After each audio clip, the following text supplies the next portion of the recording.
Welcome to Blue Collar Sports Talk. Let's talk sports. Hey, everybody.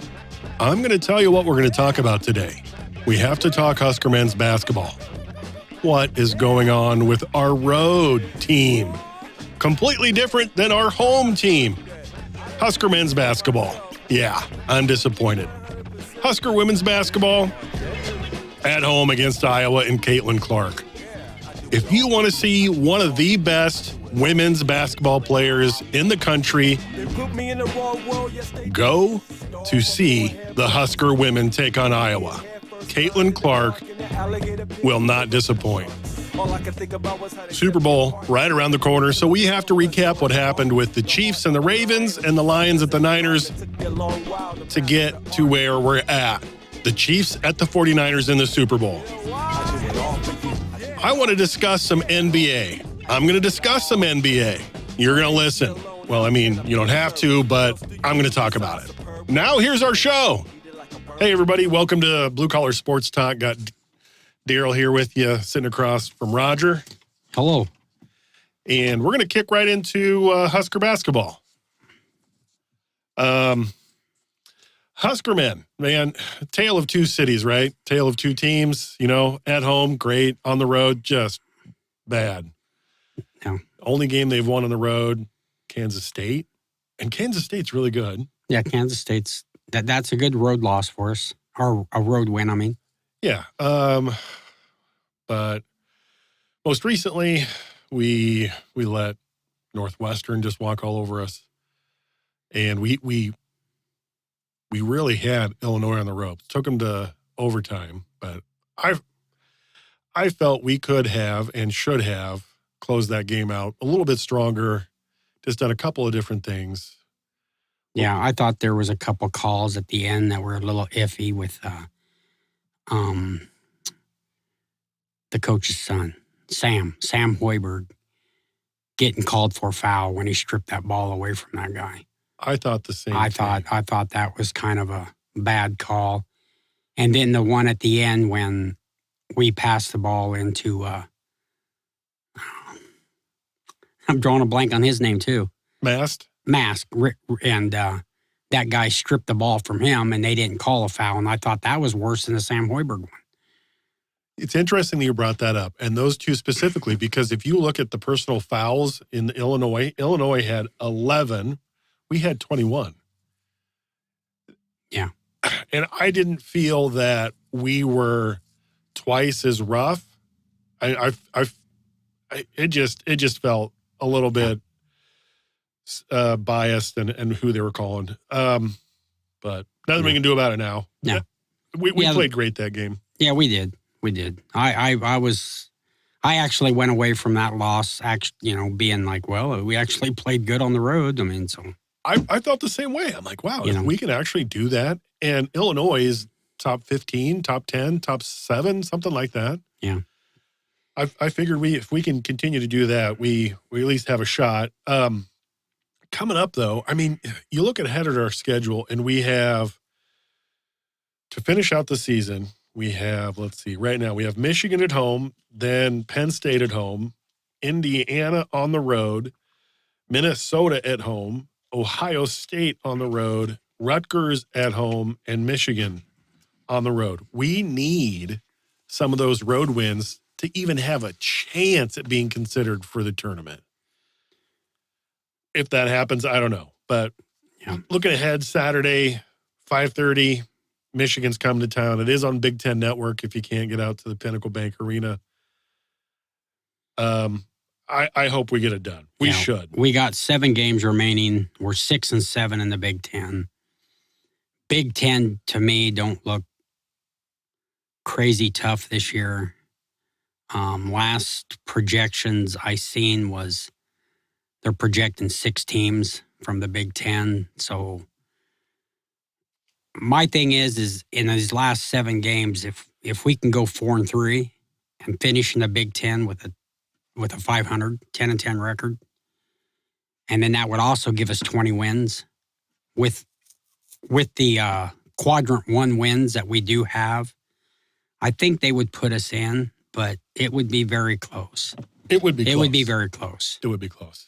I mean, the remaining schedule we have don't look very good for us, being a good resume to get into the tournament. And I don't know. I haven't looked at everybody's schedule in the Big Ten or the other conferences.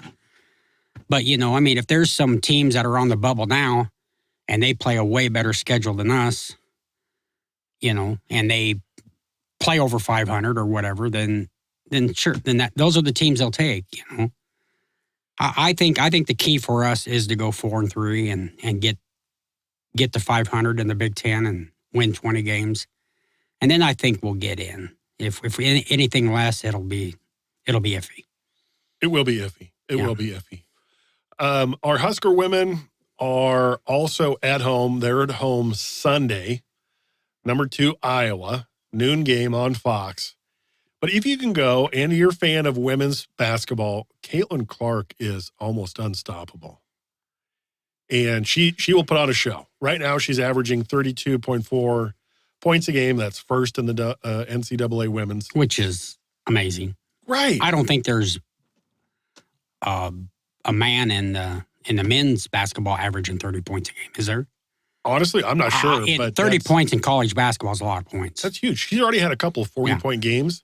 She's averaging almost 8 assists a game. That's first in the stats for the NCAA women. And then her percentage, now this shocked me. She's shooting close to 50%. Now that's combined 3-point and in front of the arc. But 48.2% is 106th. So there are 105 people ahead of her shooting just a little bit better. Yeah. But none of them are shooting 32 to 33 points a game on average. No. So the Huskers have that huge assignment to try to slow down Caitlin Clark. That's on Sunday. And then Valentine's Day, one of the few teams that has beaten Iowa, we will play at Ohio State, number 5 Ohio State. They're 5th. This blows my mind a little bit. Ohio State has beaten Iowa, but they're 5th overall. And that game is on Peacock. You have to have Peacock if you want to watch that game. Any other things you want to bring up on Husker men or Husker women's basketball? No. All right. NFL recap. How did we get to the Super Bowl of what we're looking at with the Chiefs and the Niners? Well, Chiefs had to take down the Ravens at home, their second road win in the playoffs, 17-10, which if you would have forced me to pick, I would have picked the Ravens. I was like, there's no way you can stop the Ravens. But after watching that, now I'm like, there's no way to stop the Chiefs. They're possessed. And for whatever reason, even though you have Kelsey and the rest of the receiving core is a little bit iffy, but they got it done. And their defense held a really tough Ravens offense. Yeah. Watching that game, leading up to that game, you heard a lot of people talk about the Ravens being the best, this being the best Ravens team of the 3 Ravens teams that's went on to the Super Bowl and won. Well, it's just one of them things. Lamar Jackson's the new player who has the monkey on his back, let's just say, and he's not getting it done. Yeah. He was voted MVP. Yeah. But you're right. Yeah. He didn't get to the Super Bowl. Last time he won the MVP, they went on to the playoffs, and I think they played the Tennessee Titans right off the bat, and it was the same thing. They did not show up, and Lamar Jackson couldn't pass. He couldn't run. I mean, I don't know why they. It didn't look like a good game plan either from the Ravens at all. The Kansas City team that needed to be elite that day was the defense. And they clamped down on one of the most explosive offenses that's out there. If you think back even a few more weeks about what the Ravens did to the Niners on offense, how they exploded for all those points, that's huge. So looking ahead, do the Chiefs clamp down on another explosive offense, the Niners? I mean, the Ravens absolutely clobbered. What week was that? The Niners 33-19 in December. You know, they put up 56 points against Miami, and the Chiefs held them to 10. That's Yeah. saying something about the Chiefs defense in my mind. Yeah, Chiefs defense is very good. I've always said that. Now on the other hand, their offense has not been very good. I mean, it just hasn't been. I mean, I know that the wide receivers have been dropping a lot of passes. And in the playoffs, of course, they've made the play at the end that they needed to. Yeah, and they've done just enough, haven't they? Chiefs offense was not good against the Ravens, but they did enough to beat them. You know, I don't know what to say about that game except for to me it looked like the Ravens did everything they could to lose that game. It's not. I don't think the Chiefs played exceptionally well, but you know, it is what it is. I mean, if you look at the total stats, Ravens had the most total yards. They had 336 total yards. Let's see here. Passing, the Ravens had 255 yards passing, Chiefs 230. Rushing, the Chiefs had 8 more yards. But the Chiefs had that one last touchdown, that one last bomb to, what was it, Valdez-Scantling? Yeah. And that was all of his yards. Yeah, and earlier in the year, they were dropping them passes. They were. That's why the Chiefs were, 10-7 on the year? Yeah. Or 11-6, I mean. So, you know, I don't know. Okay, so that was that game. That allowed the Chiefs to move on and the Ravens to kind of kick themselves going, man, what did we do? What can we do better? What's going to happen next year? Are we going to be able to keep our roster? Well, then you look at what the Lions did. Say what you want about the head coach. He made 2 tough calls rather than kick 2 field goals, which potentially could have won the game. Instead, he decided to go for it, and I think he went for 4th down the most throughout the regular season. So it didn't surprise me that he went for it again in the playoffs. No. But, you know, for me, it's easy to say this because I'm not in that spot. I would have went for the true 80% chance and you're going to get the points. Yeah. Get the points. Because even that last one would have tied it. And you would have had at least another chance in overtime. But had he tried 2 of them, he could have potentially won by 3. Didn't happen. Yeah. So now Lions go home and think, what if? And now the Niners go forward. Yeah. And the Lions receivers drop them balls. I mean. Oh, yeah. Yeah. I mean, they catch them, you know. I mean, everybody says he catches that first one, that the Lions go on to win that game. Well, I don't know about that. I mean, who's to say the Niners wouldn't have put together a touchdown at the end, kicked an onside, got it, and still won the game? I mean, you don't know. Granted, yes, they would have caught that. They could have went back up by 3 scores, you know.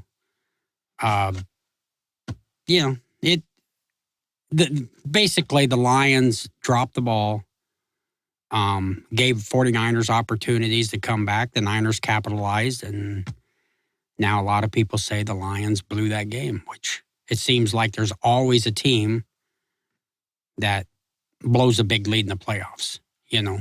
To lose by 3 to the Niners, who are a tough team. Yeah.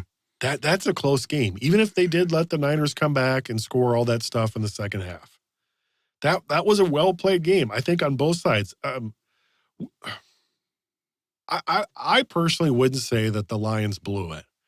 The Lions made some decisions that could have gone either way. Yeah, the receivers could have caught some more. I think they left everything they could out there on the field.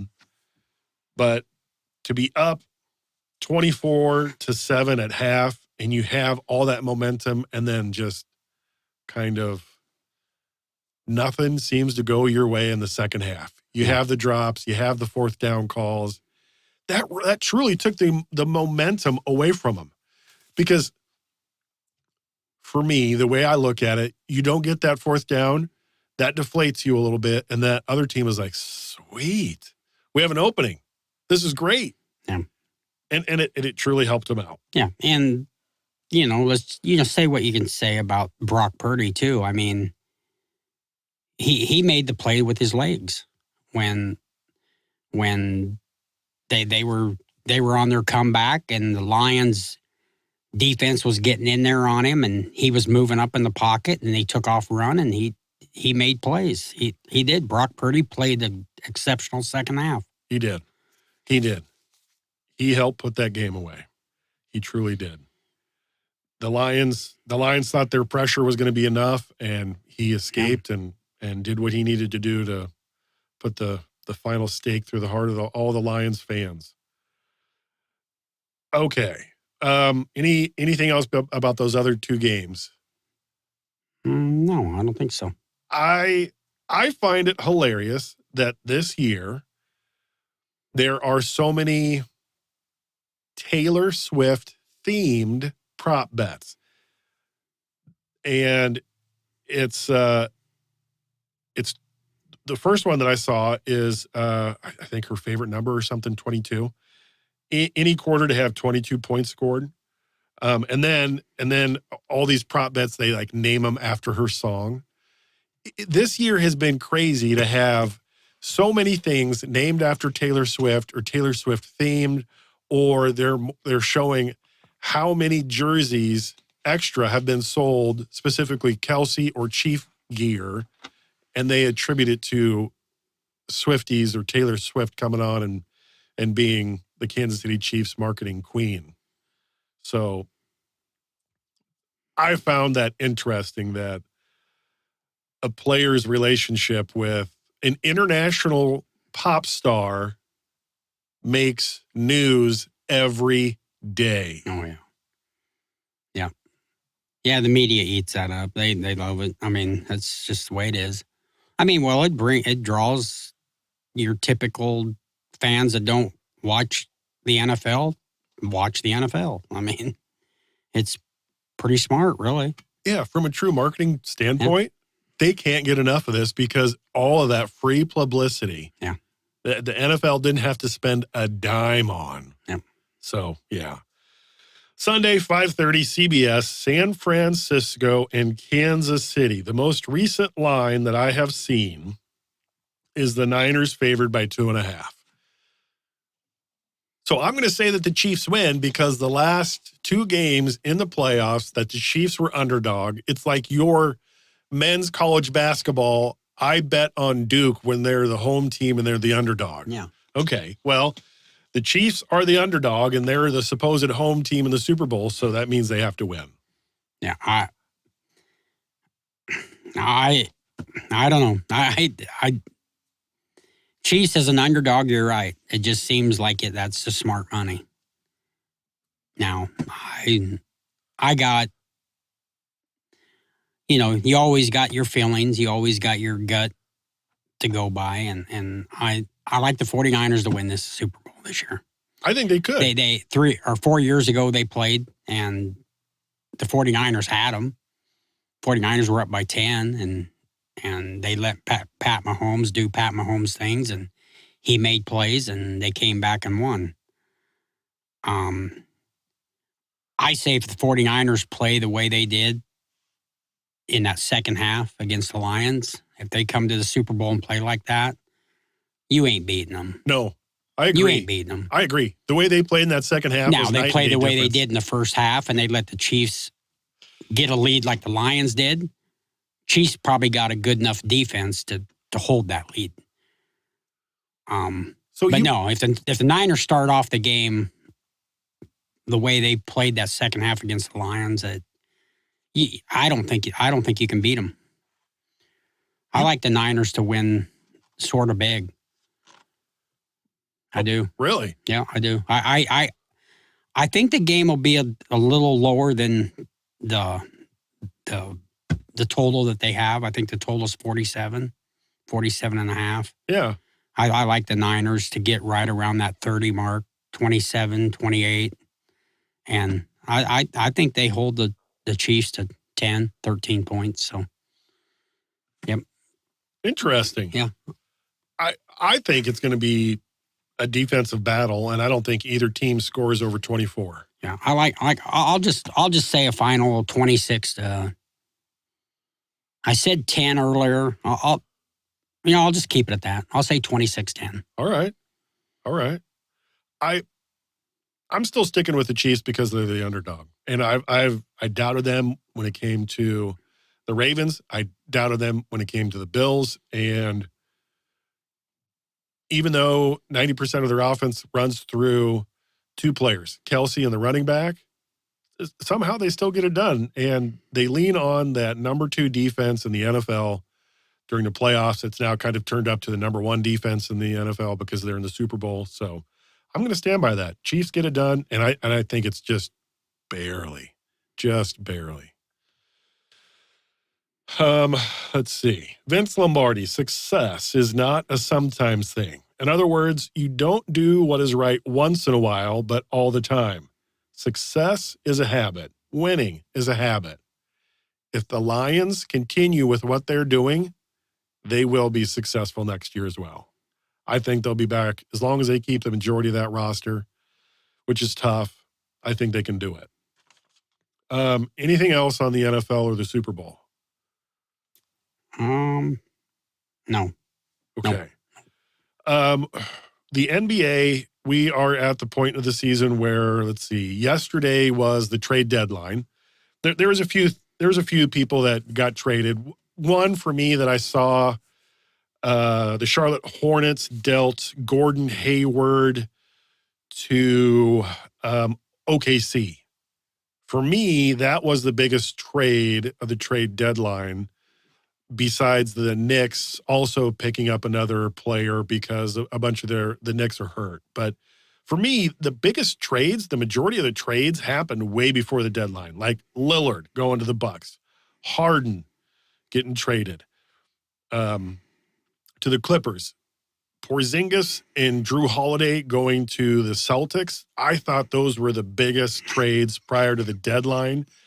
And it's interesting to see why trades happen. If you think years ago, what the Lakers have done, they have dealt Kyle Kuzma away, who is playing really well for the Wizards, like is averaging, I will say, top 20 to 30 points per game in the NBA right now.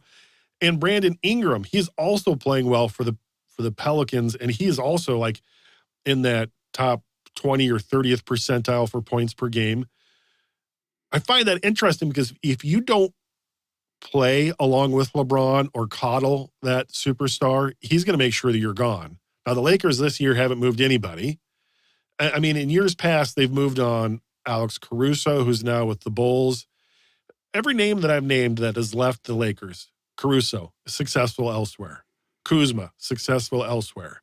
Brandon Ingram, successful elsewhere. So it's not necessarily that you're a bad player, but you have to fit in with the rest of those puzzle pieces.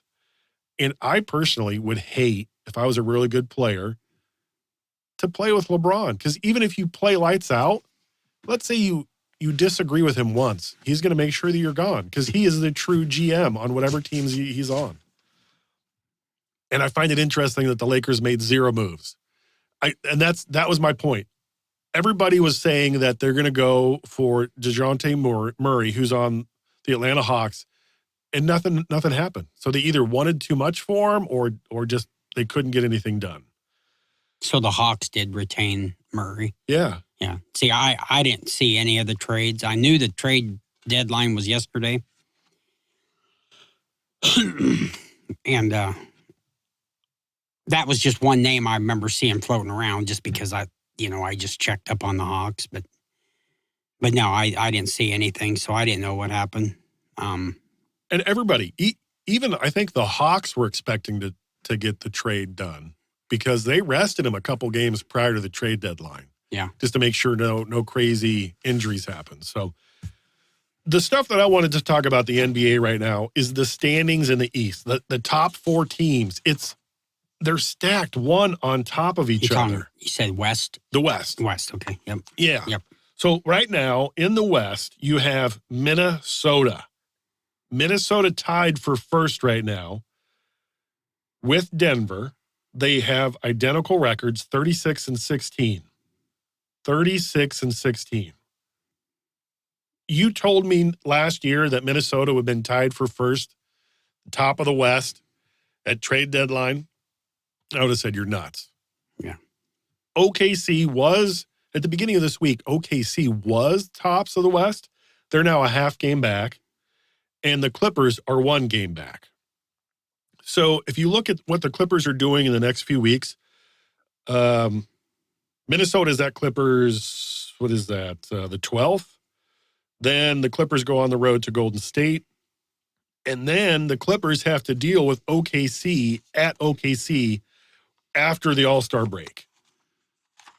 And then you have Clippers on the road at Portland 2 nights, the 13th and the 15th. So they have to do one of those weird back-to-back games in Portland, but they have a night's rest.